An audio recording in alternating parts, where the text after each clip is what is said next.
अभी हम लोग देख रहे हैं कि GR 2 CR के एंड से स्टॉक मार्केट ट्रेनिंग का प्रोग्राम बहुत अच्छी तरीके से शुरू था। बट कुछ कारणवश अ, 2-3 वीक्स का गैप होने की वजह से थोड़ा सा जो क्या से कह सकते कंसिस्टेंसी थी उसमें थोड़ा सा ब्रेक लग गया। बट ठीक है, आगे से या आने वाले वीक से या इसी वीक से हम लोग इसको कंटिन्यू रखेंगे, ताकि हमारा जो ट्रेनिंग है या जो सीख रहे हैं हम लोग उसमें कोई बाधा ना आए। और सब चीजें जो हम लोग सीखने की कोशिश कर रहे हैं वो स्मूथली आप लोगों तक पहुंचे और आप लोग उसको सीख पाओ। इस हिसाब से हम लोग काम करेंगे। ठीक है, तो एक इतना 3 वीक्स का अ, एक टाइम गैप होने की वजह से I would like to recall some things जो कि कह सकते हैं कि पिछले सेशंस में हम लोगों ने क्या सीखा। तो एक बेसिक स्टॉक मार्केट का हम लोगों ने जो सीखा था उसमें बहुत अच्छी तरीके की कंसिस्टेंसी थी। तो उसकी वजह से शायद जो लोग अभी मीटिंग में है उन लोगों को पता है कि वो चीजें हम लोग बहुत अच्छी तरीके से सीख चुके हैं। बट हम लोग जब डेरिवेटिव्स के पार्ट पर आए तो हम लोगों ने इसको 2 सेशंस में डिवाइड करके रखा था। एक ये था कि हम लोगों ने पहले सेशन में समझा कि डेरिवेटिव्स एक्चुअली है क्या। तो उसमें हम लोगों ने समझा कि derivatives are something which are derived from a certain equity. Equity के एंड पे फाइनेंशियल मार्केट्स के हिसाब से देखा जाए तो it is derived from a stock. मतलब क्या है कि डेरिवेटिव्स भी बहुत प्रकार के होते हैं। हम लोगों ने देखा था कि फ्यूचर्स होता है, फॉरवर्ड्स होता है, स्वैप्स होता है, स्वैप्शंस होता है और ऑप्शंस होता है। जो हमारे काम की चीजें हैं वो फ्यूचर्स एंड ऑप्शंस है, जो एक्चुअल फाइनेंशियल मार्केट्स में काम करती है और हम लोगों को जिसके बारे में जानकारी होनी चाहिए।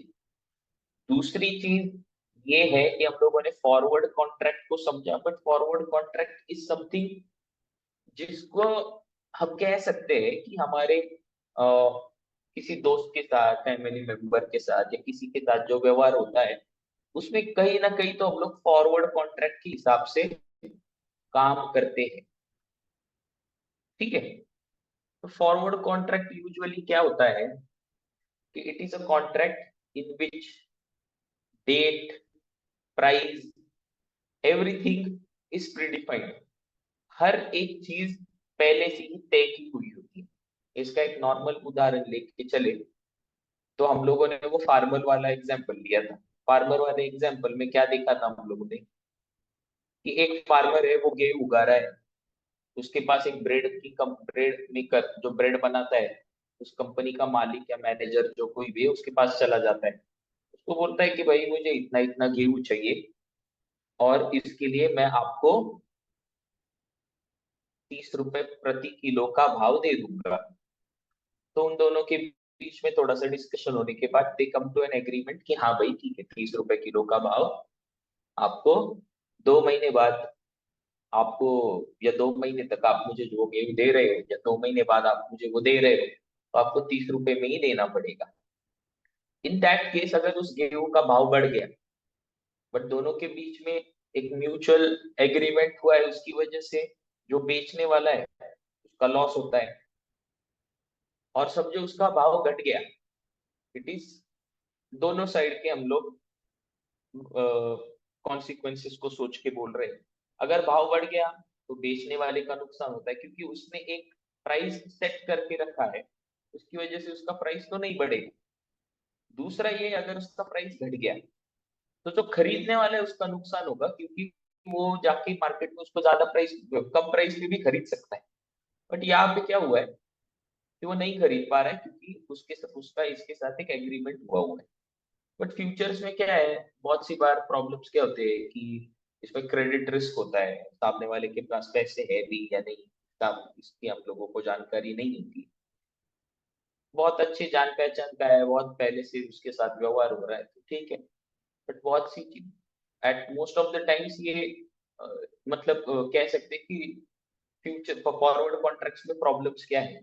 एक क्रेडिट रिस्क होता है, एक ऑपरेशनल रिस्क है। अगर मैंने इसको पैसा दे भी दिया तो ये मुझे गेहूं देगा भी या नहीं, समझो वो खेत उसका हो ही ना तो क्या होगा, ऐसे भी हो सकता है।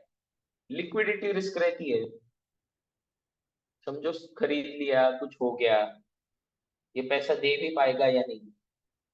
ठीक है, लेके तो जा रहा है, पैसा देगा या नहीं। अभी लेके गया, वो पैसा कैसे देगा। मतलब हर एक चीज का हम यहाँ पे कह सकते हैं कि यहाँ पे फायदे से कम, फायदों से ज्यादा नुकसान ज्यादा नजर आते हैं, ऐसे कह सकते हैं। तो इसके बाद जो हम लोग सीखने की कोशिश कर रहे थे, उसमें एक चीज हम लोग देखेंगे कि एक टर्मिनोलॉजी का पॉइंट था जिसको हम कहते थे,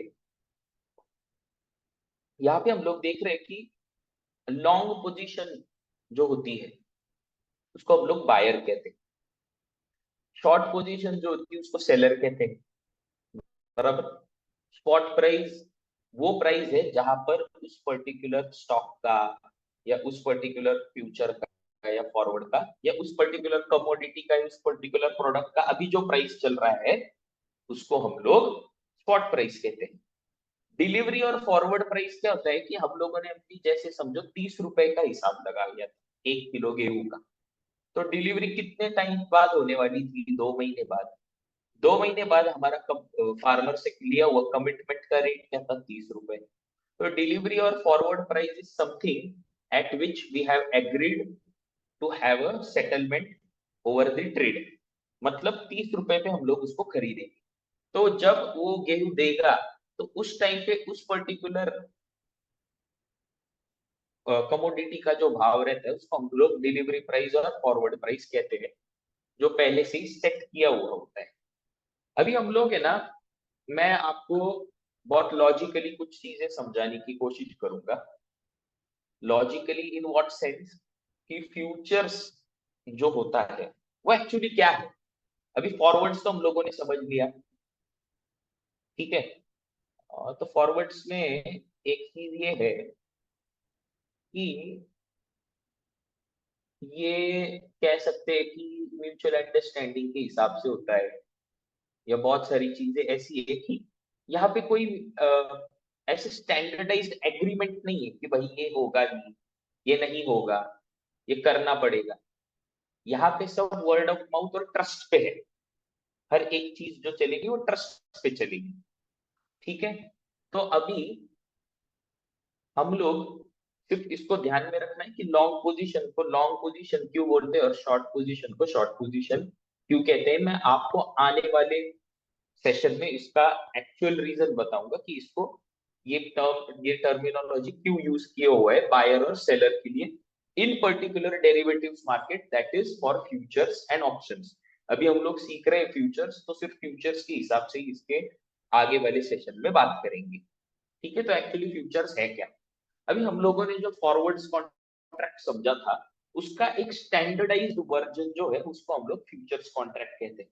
अभी स्टैंडर्डाइज्ड वर्जन मतलब क्या होता है, हम लोग अगर कोई प्रोडक्ट खरीदने जाते हैं मार्केट में तो हम लोग ये देखते हैं कि भाई इसका कोई स्टैंडर्डाइजेशन है क्या। स्टैंडर्डाइजेशन मतलब क्या, कि कोई पर्टिकुलर अथॉरिटी होती है, जैसे गवर्नमेंट में FSSAI है, ठीक है, ISI है, ISO है।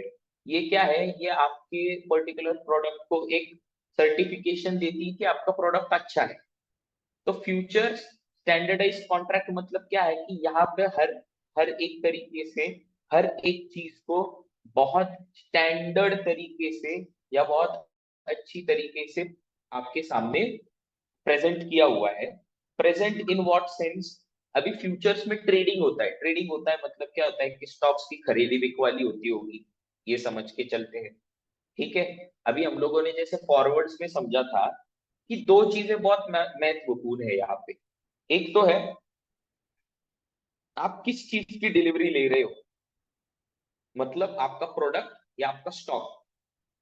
Now we are actually talking in respect to financial markets तो स्टॉक्स या शेयर्स के बेसिस पे ही बात करेंगे। अगर कोई स्टॉक है तो स्टॉक की क्वांटिटी कितनी थी। अभी हम लोगों ने कैश मार्केट में अगर देखा होगा तो कैश मार्केट में हम लोग कोई भी स्टॉक पूरा पैसा देके एक स्टॉक, दो स्टॉक, तीन स्टॉक, चार स्टॉक, पांच स्टॉक खरीद सकते हैं, या हमारे हिसाब से हम लोगों को जो नंबर अच्छा लगे उतने स्टॉक्स हम लोग खरीद सकते हैं। अभी क्यों खरीद सकते हैं, तो वहां पे हम लोगों को पूरा पैसा देना है, वहां पे कोई स्टैंडर्डाइजेशन नहीं लगा हुआ है कि आपको इतना ही खरीदना है। यहाँ पे स्टैंडर्डाइजेशन क्या है कि आपको क्वांटिटी ऑफ अंडरलाइन, अभी अंडरलाइन क्या है तो वो स्टॉक है, उसका एक फिक्स्ड क्वांटिटी सेट किया हुआ होता है। अभी ये सेट कौन करेगा, जो रेगुलेटरी अथॉरिटी है, यानी एक्सचेंज होगा। ठीक है, एक्सचेंज एक पर्टिकुलर स्टॉक के प्राइस के हिसाब से उसका एक पर्टिकुलर वैल्यू ऑफ स्टॉक्स या नंबर ऑफ स्टॉक्स सेट करके रखता है इन क्वांटिटी, उतने स्टॉक्स हम लोगों को खरीदने पड़ते हैं। मतलब समझो फॉर एग्जांपल अभी कौन सी कंपनी है अभी जो फिलहाल बहुत लोगों के चर्चा में है, ऐसे कह सकते हैं, जैसे कि सिप्ला करके एक कंपनी है। सिप्ला सिप्ला फार्मास्यूटिकल प्रोडक्ट्स बनाती है, ठीक है, दवाइयाँ वगैरह बनाती है। तो सिप्ला एक कंपनी है जिसका स्टॉक का प्राइस भी 1200-1300 रुपए के आसपास चल रहा है। तो उस कंपनी की जो फ्यूचर्स की जो लॉट साइज है, क्वांटिटी जो सेट करी हुई है एक्सचेंज पे, दैट इज 650 क्वांटिटी। 650 मतलब क्या होगा कि 650 नंबर ऑफ शेयर्स आपको खरीदने ही पड़ेंगे। ना तो आप 649 खरीद सकते हो, ना कि 651। आपको खरीदने हैं तो 650 और 650 के मल्टीपल्स में ही आपको शेयर्स या आपको वो कॉन्ट्रैक्ट खरीदना पड़ेगा। ठीक है, क्वालिटी ऑफ द अंडरलाइन, इसके लिए ये एक्चुअली फाइनेंशियल फ्यूचर मार्केट में काम नहीं करता है, क्योंकि अब स्टॉक की क्या क्वालिटी रहेगी, उसको देखा जाए तो that is an virtual asset. ठीक है, वो पेपर पे है या डिजिटल फॉर्मेट में है, आप उसको छू थोड़ी सकते हो, आप उसको छू नहीं सकते, बट आपको पता है वो नंबर्स के फॉर्म में आपके सामने है। ठीक है, तो quality of the underline is not required for the financial futures. Delivery dates and procedures, अभी फॉरवर्ड कॉन्ट्रैक्ट में हम लोगों ने देखा था कि हम लोगों को, जैसे कि फार्मर के एग्जांपल में हम लोगों ने देखा कि 2 महीने बाद उस फार्मर से हम लोगों ने कमिटमेंट ली थी कि आप 2 महीने बाद वो गेहूं हम लोगों को डिलीवर करोगे 30 रुपए के भाव के हिसाब से। बट फॉरवर्ड्स एंड फ्यूचर्स में एक डिफरेंस क्या है वो समझने की कोशिश करेंगे। फ्यूचर में क्या होता है कि आप 2 महीने बाद उसको डिलीवरी तो दे दोगे, बट फ्यूचर्स में ये होता है कि उस पर्टिकुलर टाइम पे जब आप डिलीवरी दोगे, उस टाइम पे उस पर्टिकुलर अंडरलाइन एसेट का या उस गेहूं का मार्केट में जो भाव रहेगा, उस भाव के हिसाब से उस ब्रेड मेकर को वो पर्टिकुलर चीज खरीदनी पड़ेगी। अभी जैसे कि समझो वो 2 महीने पहले पूछ के गया था, तब भाव चल रहा था 30 रुपए। अभी वो उसका डिलीवरी डेट आई, वो गेहूं उठाने आया, गेहूं लेने आया, तो रेट चल रहा है समझो 36 रुपए, 37, 38, 39 या 40 रुपीज। 40 रुपीज का रेट चल रहा है, 40 रुपए का भाव चल रहा है, ऐसे समझ के चलते हैं हम लोग। तो वो तो बोल रहा है भाई अभी तो 30 रुपए का भाव है, था 2 महीने पहले, अभी तो 40 का हो गया। तो फार्मर उसको ये बता सकता है कि फाइनेंशियल, या मैं आपको बता रहा हूँ फाइनेंशियल मार्केट्स में क्या होता है, यहाँ पे कोई ट्रस्ट और वर्ड ऑफ माउथ पे काम नहीं चलता है। जो मार्केट के हिसाब से या मार्केट में जो काम चल रहा है, या मार्केट में जो डिलीवरी डेट के टाइम पे जो भाव चल रहा है, उस पर्टिकुलर भाव पे जो वैल्यू रहेगी, उस पर्टिकुलर वैल्यू को पर ही आपको वो पर्टिकुलर अंडरलाइंग एसेट या जो कोई कॉन्ट्रैक्ट उसको खरीदना पड़ेगा या गेहूं को खरीदना पड़ेगा। ठीक है, अभी फ्यूचर्स और फॉरवर्ड्स में डिफरेंस क्या है ये समझना भी बहुत जरूरी है। हम लोगों ने देखा कि एक स्टैंडर्डाइज कॉन्ट्रैक्ट है, हम लोगों ने इसकी स्टैंडर्डाइजेशन भी समझी। इसको एक और बार रिकॉल करते, इसके स्टैंडर्डाइजेशन ये है कि इसमें फिक्स्ड क्वांटिटी सेट की हुई है हर एक स्टॉक के लिए। अभी हर एक स्टॉक मतलब आप बोलोगे कि स्टॉक मार्केट में जितने स्टॉक्स है वो सारे फ्यूचर्स एंड ऑप्शंस में है क्या? तो वो सारे फ्यूचर्स एंड ऑप्शंस में नहीं है, बहुत कम ऐसे स्टॉक्स है। To be very precise it is almost around 190 या 188 के अराउंड कुछ स्टॉक्स है जो फ्यूचर्स और ऑप्शंस में जिनका ट्रेड होता है। अभी फ्यूचर्स एंड ऑप्शंस में कौन से स्टॉक्स इंक्लूड होते हैं? तो फ्यूचर्स एंड ऑप्शंस में स्टॉक भी ऐसे इंक्लूड होते हैं जिनका डेली वॉल्यूम या जिनका डेली का लेन देन बहुत ज्यादा है। ऐसे समझ के चलते हैं कि करोड़ों में खरीदी बिकवाली हो रही है, तभी जाके कोई स्टॉक उसमें एंटर कर पाता है। इसके सर्टेन रूल्स एंड रेगुलेशंस है, वो सेबी के एंड पे वो चीजें होती रहती है। ठीक है, अभी आप देखें तो एक स्टैंडर्ड किसी भी मार्केट में अगर आप जाओ, तो अगर आपको किसी चीज में प्रॉफिट बनाना है तो आपको वो चीज पहले खरीदनी पड़ती है। मतलब buy now, buy now sell later, बराबर ना? मतलब अगर आपने घर खरीद, आपको अगर घर घर कोई एरिया है, उसमें एक अच्छी प्रॉपर्टी है और आपको पता है कि इस पर्टिकुलर एरिया में बहुत अच्छा क्या कहते हैं डेवलपमेंट होने वाला है आने वाले टाइम में, 5 साल 10 साल में, तो आप उस लैंड को खरीदने की इच्छा रखते हो, आपके दिमाग में भी है, बट आप उसको खरीद नहीं पा रहे।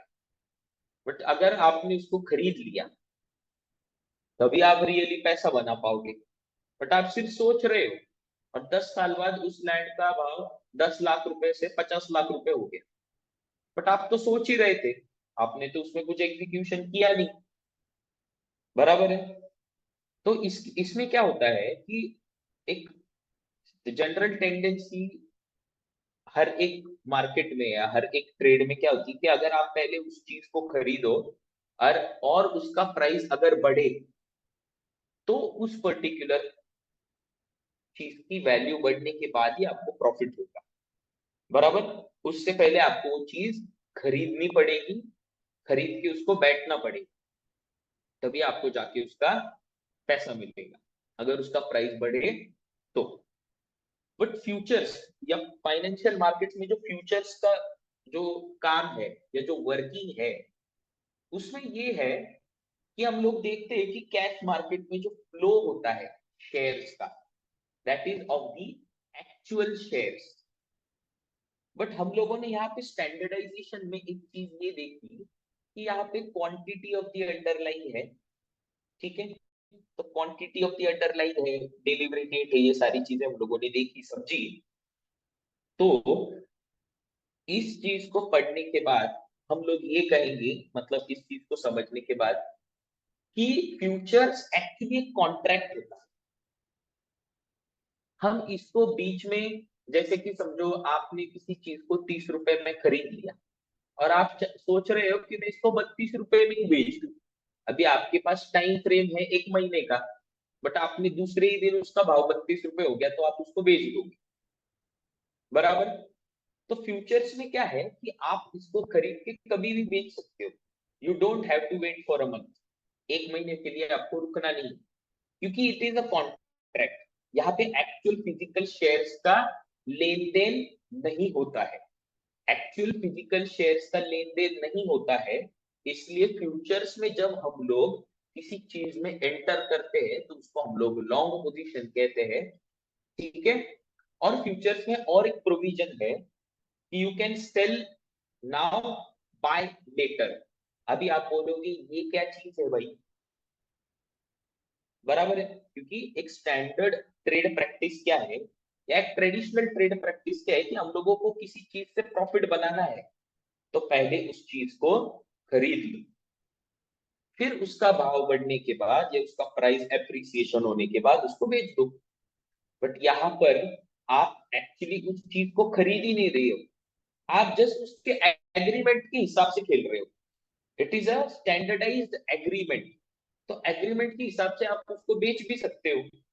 क्योंकि आप यहाँ पे एक्चुअल फिजिकल शेयर्स थोड़ी ले रहे हो, आप जब एग्रीमेंट के हिसाब से खेल रहे हो, तो यू कैन सेल दो शेयर्स विथ अ होप कि उसका प्राइस नीचे आ जाए।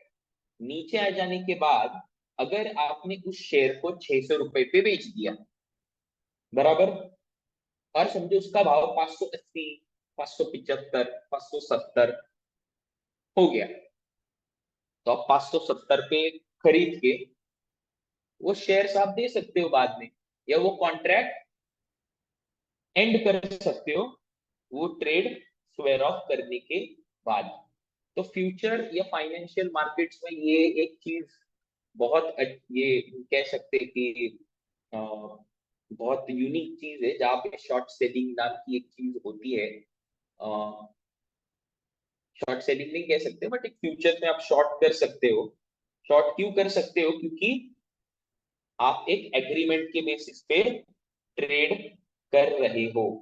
तो एग्रीमेंट के बेसिस पे ट्रेड करने की वजह से आप किसी शेयर को बिना खरीदे भी बेच सकते हो, विद दी होप अगर उसका भाव नीचे आ गया तो आपको प्रॉफिट होगा, बट अगर उसका भाव ऊपर चला गया तो आपको लॉस भी हो सकता है।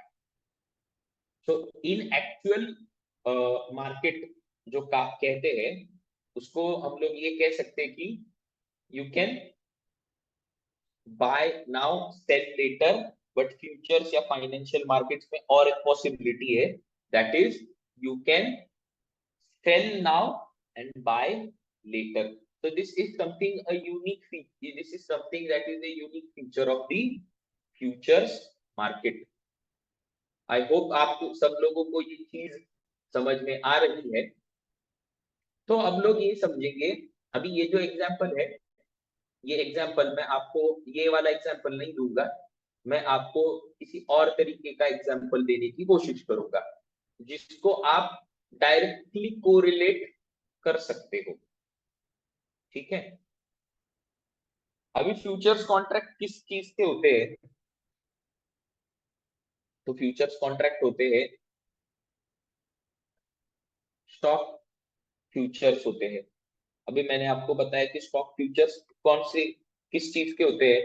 जो स्टॉक्स जिनका डेली वॉल्यूम बहुत अच्छा है, जिसका डेली वॉल्यूम लेन देन जो शेयर्स का होता है, खरीदी बिकवाली जो होती है वो बहुत ज्यादा होती है, करोर्स, मतलब उसका एक फिक्स नंबर तो है, but I am not aware of that उसका रिसेंट एक्चुअल नंबर क्या है। बट हम लोग कह सकते हैं कि जिसका 50-100 करोड़ रुपए का डेली का मार्केट में वॉल्यूम चलता है, उस पे स्टॉक ऑप्शन, वो particular stock futures and options के कैटेगरी में बैठता है।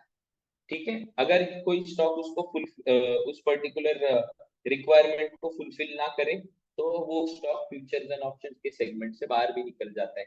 ये बात की बातें, ये चीजें हम लोगों को समझने की जरूरत नहीं, बट ये जस्ट आप लोगों को पता हो इसलिए मैंने ये बात आपको बता दी। ठीक है?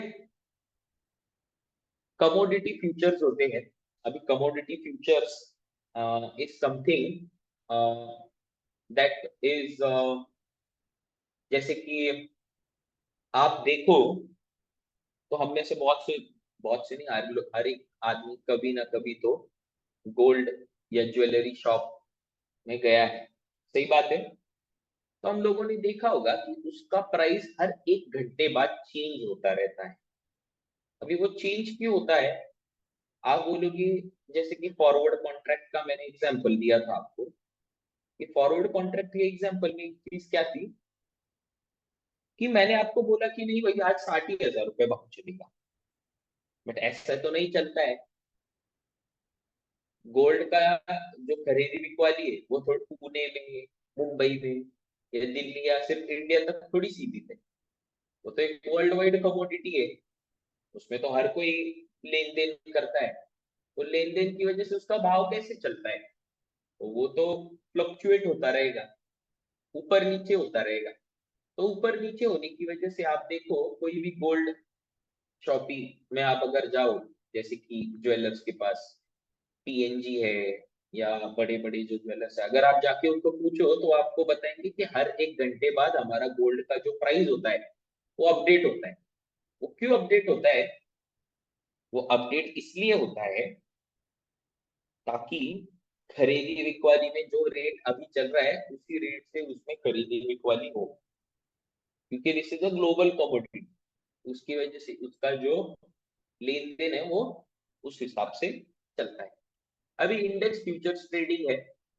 इंडेक्स फ्यूचर्स मतलब हम लोगों ने बेसिक के सेशंस में देखा था कि निफ्टी है, बैंक निफ्टी है, फिर सेंसेक्स का सेंसेक्स है, था नहीं सॉरी है, फिन निफ्टी है, निफ्टी मिड सिलेक्ट है जिसको हम मिड कैप निफ्टी कहते हैं। मतलब ये सारे जो इंडाइसिस है ये सारे ही फ्यूचर्स में ट्रेड होते हैं। अभी ये फ्यूचर्स में ट्रेड होते हैं मतलब हम लोग ऐसे समझते हैं कि ये भी एक प्रकार का शेयर है और इसका एक फिक्स्ड क्वांटिटी सेट किया हुआ होता है जिसको फ्यूचर्स में हम लोगों को जिसमें फ्यूचर्स में हम लोग उसको ट्रेड कर सकते हैं। ठीक है, ठीक है। अभी एक्चुअली ऐसा है कि मेरे पास वो एक्सेस नहीं है अभी फिलहाल, क्योंकि अ, कुछ कारणवश मेरा थोड़ा सा टेक्निकल प्रॉब्लम होने की वजह से मैं आप लोगों को फ्यूचर्स का जो मार्जिन होता है यूटिलाइजेशन उसका एक्चुअल मैथ मैं आपको बताना चाहता था, but due to some technical issue, technical issue नहीं कह सकते वो, स्टाइलस और पैड मेरे पास अभी अवेलेबल नहीं है तो मैं आपको उस चीज के बारे में नहीं बता पाऊंगा। क्यों नहीं बता पाऊंगा? क्योंकि उसके लिए वो कैलकुलेशन मैं आपको माउस पे वो अच्छी तरीके से नहीं लिख पाऊंगा शायद उसकी वजह से। तो मैं नेक्स्ट सेशन में इसको कंटिन्यू करूंगा। अभी के लिए ये स्लाइड को हम लोग देखते हैं। अभी किसी फ्यूचर्स के पोजीशन को क्लोज करना है तो हम लोगों ने देखा कि फ्यूचर्स पोजीशन के लिए जो टाइम स्पैन होता है वो पूरे 1 महीने का होता है। 1 महीने का मतलब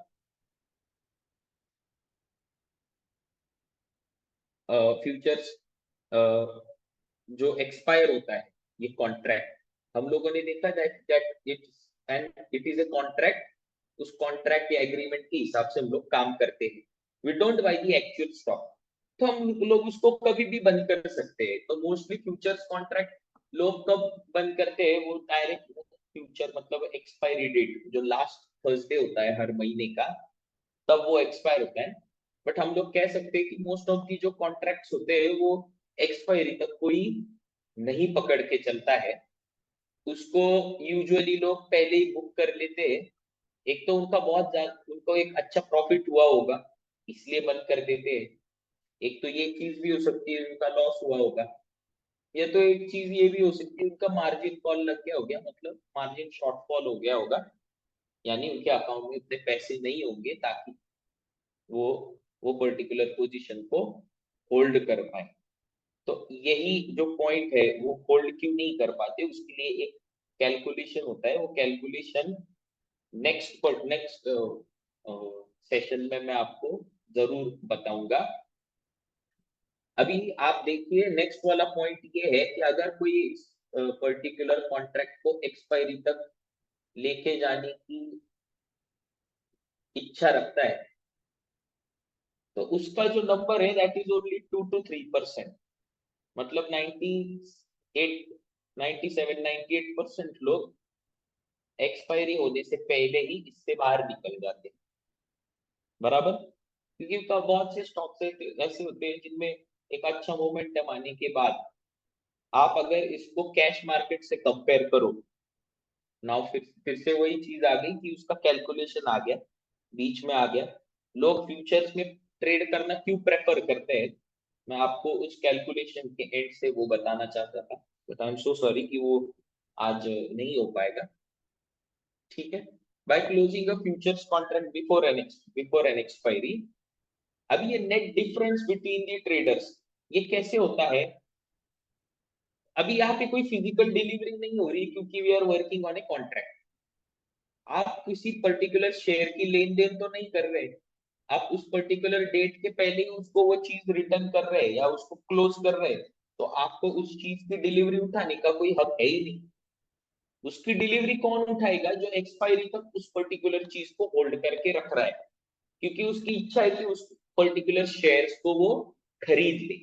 अभी ये पर्टिकुलर एक शब्द यहाँ पे मेंशन किया हुआ है, दैट इज फिजिकल डिलीवरी।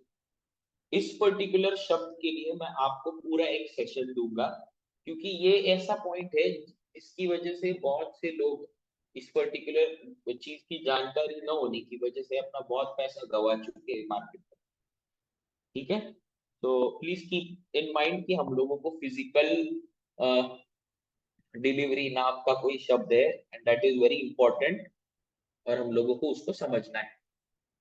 ठीक है, आज का ये टर्मिनोलॉजी वाला लास्ट स्लाइड रहेगा। मार्जिन वाले स्लाइड को हम लोग क्यों कंसिडर नहीं कर रहे हैं, क्योंकि हम लोगों को कैलकुलेशन जब मैं समझाऊंगा आप लोगों को, तब मैं आपको कौन सा क्या कैसे किस हिसाब से मार्जिन होता है वो सारी चीजें समझाने की कोशिश करूंगा। ठीक है, अभी टर्मिनोलॉजी में पहला जो पॉइंट है दैट इज कॉन्ट्रैक्ट साइज। अभी कॉन्ट्रैक्ट साइज मतलब स्टैंडर्डाइजेशन में हम लोगों ने जो पहला पॉइंट समझा था, that was quantity of the underlying asset. अभी क्वांटिटी मतलब क्या कि उसके कितने शेयर्स रहेंगे, बराबर। उस पर्टिकुलर फ्यूचर्स के कॉन्ट्रैक्ट में स्टैंडर्ड लॉट साइज उसका कितना सेट किया हुआ है, बराबर। अभी इसका डेफिनेशन अगर हम लोग समझे, मैंने तो आपको बहुत सरल शब्द में समझाया, बट इसका डेफिनेशन तो अगर हम लोग समझे, the amount of asset that has to be deliver under one contract. एक कॉन्ट्रैक्ट में आपको कितने शेयर्स का नंबर डिलीवर करना है या कितने नंबर ऑफ शेयर्स देने हैं। अभी ये कौन सेट करेगा, ये तो हमारे ऊपर नहीं है, we are not any regulatory authority. तो ये सेट करने वाले लोग कौन होते हैं? That is generally exchange board, NSC BSC के लोग होते हैं, शायद सेबी के भी लोग हो सकते हैं, कोई भी मतलब जो रेगुलेटरी अथॉरिटी वो लोग होते हैं जो जनरली इस चीज को मॉनिटर करते हैं या मैनेज करते हैं। ठीक है, अभी एग्जाम्पल के तौर पे हम लोग देख रहे हैं, यहाँ पे एक एग्जाम्पल दिया हुआ है टाटा स्टील नामक एक शेयर का। अभी हम लोगों को पता है कि टाटा स्टील बहुत बड़ी कंपनी है, तो टाटा स्टील का फ्यूचर के इसमें हम लोग देख रहे हैं कि यहाँ पे 500 शेयर्स एक लॉट में आते हैं। मतलब एक लॉट मतलब 500 शेयर, मतलब हम लोग 500 एक खरीद सकते हैं क्या? तो नहीं खरीद सकते। मतलब एक कॉन्ट्रैक्ट आपको खरीदना है तो इट इज नेसेसरी और मैंडेटरी कि आपको 500 के 500 शेयर्स खरीदने ही पड़ेंगे, या वो नंबर खरीदना पड़ेगा। सही है, अगर आपको ज्यादा खरीदना है तो आपको जो चीज खरीदनी है वो आप किस किस हिसाब से खरीदोगे? 500 के मल्टीपल में, मतलब 500 फिर 1000 फिर 1500 फिर 2000, इस हिसाब से आप उसको खरीद सकते हो, डिपेंडिंग आप कितना खरीदना चाहते हो या कितने क्वांटिटी में या कितने लॉट्स में आप लोग ट्रेड करना चाहते हो। क्लियर। दूसरा पॉइंट है कॉन्ट्रैक्ट साइकिल। अभी कॉन्ट्रैक्ट साइकिल क्या था, मैंने आपको बताया कि कोई भी जो फ्यूचर कॉन्ट्रैक्ट होता है that expires at the last Thursday of the month. अभी बहुत सी बार ऐसे होता है कि तीन particular future contracts Indian market में, जिसको हम फ्यूचर्स एंड ऑप्शन मार्केट में ओपन होते हैं, तो वो फ्यूचर्स एंड ऑप्शन में तीन पर्टिकुलर कॉन्ट्रैक्ट्स ओपन होते हैं जो करंट महीना चल रहा है, जिसमें ऑनगोइंग कॉन्ट्रैक्ट पे ट्रेड होता है, उसको हम लोग नियर कॉन्ट्रैक्ट या नियर मंथ कहते हैं। उसके अगले वाला जो कॉन्ट्रैक्ट है, अभी जैसे कि जो जनवरी चल रहा है, तो जनवरी का जो कॉन्ट्रैक्ट है that is the near contract. उसके अगले महीने का जो कॉन्ट्रैक्ट है that is the next contract, मतलब फेब्रुवरी का। और far contract that is the March contract, उसको हम लोग फार कॉन्ट्रैक्ट कहते हैं। So that is near, next and far. ये चीजें हम लोगों को पता होनी चाहिए, नॉलेज के हिसाब से हम लोगों की काम की चीजें है। ठीक है, एक्सपायरी डेट क्या होती है? अभी हम लोगों ने सारे स्टैंडर्डाइजेशन में एक चीज समझी कि डिलीवरी डेट होती है। अगर कोई बंदा उसको कैरी करके बैठा है उस पर्टिकुलर कॉन्ट्रैक्ट को, तो ही इट इज समथिंग कि आपने कॉन्ट्रैक्ट बनाया है, बट उस कॉन्ट्रैक्ट के पहले ही अगर आपने ट्रेड स्क्वायर ऑफ कर दिया तो आपको फिजिकल डिलीवरी लेने की कोई जरूरत नहीं। बट अगर आप उसको कैरी कर रहे हो तो इट मींस कि आप उस पर्टिकुलर कंपनी के स्टॉक्स जिस प्राइस पे वो अभी ट्रेड कर रहा है